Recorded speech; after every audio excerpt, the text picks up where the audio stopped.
Assalamualaikum warahmatullahi wabarakatuh.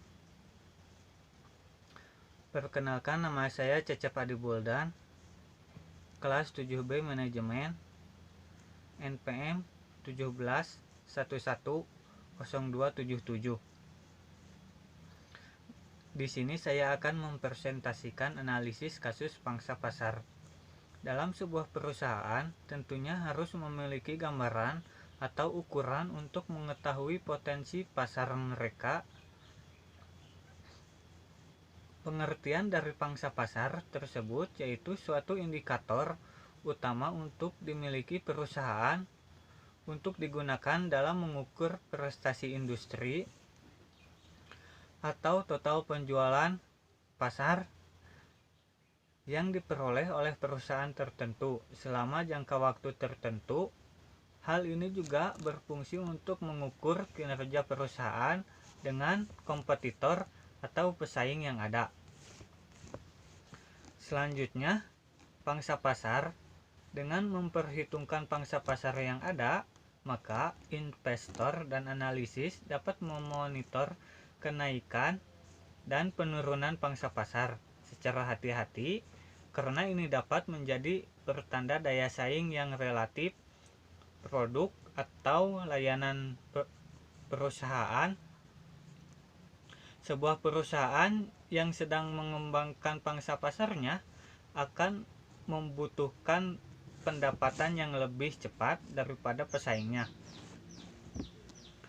Peningkatan pangsa pasar dapat memungkinkan perusahaan untuk mencapai skala yang lebih besar dengan operasinya dan meningkatkan probabilitas sebuah perusahaan dapat mencoba memperluas pangsa pasarnya, baik dengan menurunkan harga, menggunakan iklan, atau memperkenalkan produk baru.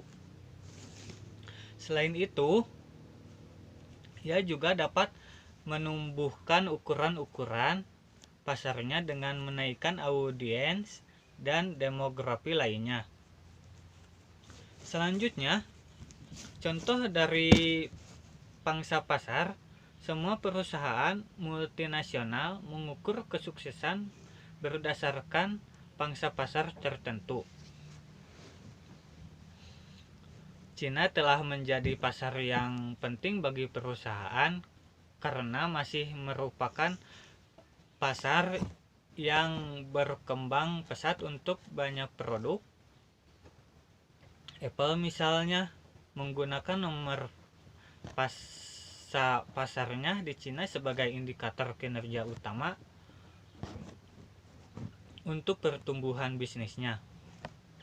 Pangsa pasar Apple untuk pasar smartphone Cina turun dari 13,6% pada akhir 2015 menjadi 9,6% untuk 2016. Meskipun pasar smartphone Cina secara keseluruhan tumbuh sebesar 9% pada tahun 2016, penjualan Apple turun di Cina pada tahun itu karena gagal meluncurkan iPhone baru dan kemudian semakin kehilangan pangsa pasar karena sejumlah smartphone mid-range diluncurkan oleh pesaing Cina, Oppo dan Vivo. Ada beberapa faktor yang mempengaruhi tingkat keberhasilan pangsa pasar perusahaan yang memang mereka tidak mampu untuk mencapai target tertentu, yaitu yang pertama, adanya pangsa pasar yang terlalu tinggi. Yang kedua, adanya pesaing atau kompetitor baru yang bergerak di bidang yang sama. Yang ketiga, perusahaan mengalami penurunan dalam hal persaingan. Dan yang keempat, strategi promosi memang tidak mencapai target market atau tidak tepat sasaran. Sekian yang bisa saya sampaikan. Wassalamualaikum warahmatullahi wabarakatuh.